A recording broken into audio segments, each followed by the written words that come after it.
Radio Free Cybertron. Transformers. Rewind.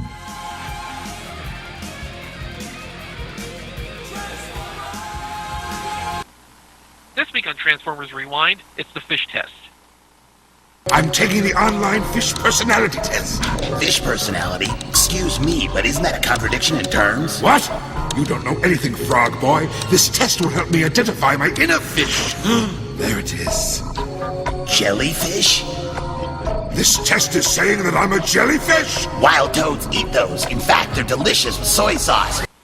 After an online personality test diagnoses him as a jellyfish, Skybite is determined to prove his sharkliness. I have a new plan to gather Energon. Forget about your plan. I want you to help Scourge and his Decepticons. And pay attention. Maybe you can learn something from a battle-hardened commander like Scourge. But I've been in battles too. But with Scourge in charge of the latest attacks, Skybite has to take desperate steps to show him up and get back in Megatron's good graces, and finally prove he's not a jellyfish. Instead, he proves himself a cosplayer, a seal, and a tiny bit traitor. But at least he isn't a jellyfish. Autobots! Take that, you evil Decepticons! We're the good guys! Yeah, I'm a police Autobot! You're under arrest for bad behavior! We're gonna put you cowpokes in the corral or some other junk! Hey, where's Skybite? He's supposed to be in on this! Here I am! Rail Racer, fighter for justice! Hello! Rail Racer isn't quite that flamboyant, you know? You're never gonna make it as an actor! Well, it can always work in cartoons! So this is basically an average representative episode of Robots in Disguise, I think.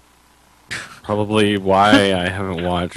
I love this episode so very much. It is far and away my favorite episode from the whole series. Yeah, this was one Brian insisted on including in this first batch of segments. I felt dumber.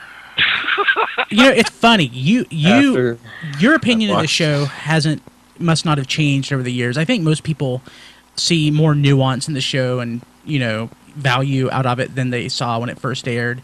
And I mean, even separate from comparing it to the Unicron trilogy, I mean, this episode has its own legitimate charm to it that I really fell in love with when I first saw it. I love this episode. I actually think the opposite is true, and most people have a lower opinion of Robots in Disguise than when it was airing.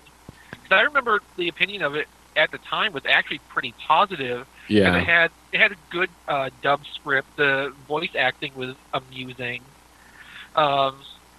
But, you know, just over time, I don't think it's held up well in the fan consciousness. I don't know. This episode, I mean, it's legitimately funny. The bit where It has its moments, yeah. the Predacons are pretending to be Autobots, that's hilarious. I love that. Although that's already been a repeated plot element because they did it a few episodes earlier. Yes, too. this is true. This is true. Of course, that time they were all dressed as Optimus Prime. This time they actually dress as different Autobots. I love not only the fact that the fish test was done by Skybite and by was it Sideburn? Yeah. Yeah. I also love that it became sort of a plot point when they confronted each other. I mean, it was a huge plot point, like ExVee said in the introduction. I mean, he's proving that he's not a jellyfish, but it's just awesome that became sort of a point of contention between the two characters. Yeah. This episode is just it's funny, it's fun. I really love Skybite so very much. God, I love Skybite. He's like the best character ever. It was painful. I suffered through the entire episode. I mean, I'm one of those people, like, I haven't watched all of the series, and I don't know, it never really grabbed me initially, so it's not really surprising. And it's just not my thing, I guess, is the friendliest thing I can say is it's just not my thing. That's a shame. I thought you enjoyed good things. Yeah. Yeah, well, I don't even know how to answer that. JD, pain is power. Yes. Pain is power. This is true. Yes. I mean, as far as the show goes, there are not a lot of strong episodes, which is just indicative of the fact that it's a dub of Car Robots. Like, everything that is great about the series is basically around the dub. It is. And I totally admit that. A lot of people have said outright who've watched the subtitled Car Robot episodes, the series is more entertaining when it's Robots in Disguise instead of the original Japanese series, which by all accounts was just kind of dull. I watched it subbed, and it sucked. Yeah, I'm not surprised. I still never actually been able to sit through Beast Wars Second or Beast Wars Neo in its entirety subbed, but that's mostly because those episodes are hard to find. Yeah. But no, I mean, a good dub script can help the worst of anime. Which this almost is. Well, yeah, it's Transformers anime. That's usually not a great combination. Yeah.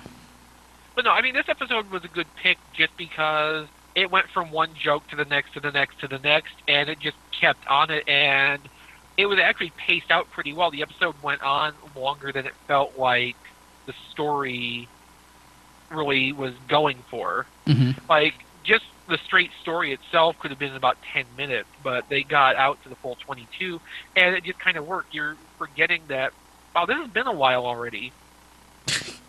Yeah, so, I mean, one thing I really like about this episode is that it's basically an episode about jealousy, that, you know, Skybite is jealous of the status of the Decepticons, Yeah. and he basically wants the Autobots to destroy them, which is kind of, it's a theme that sort of carries through the entire Transformers cartoon universe anyway, going back to G1.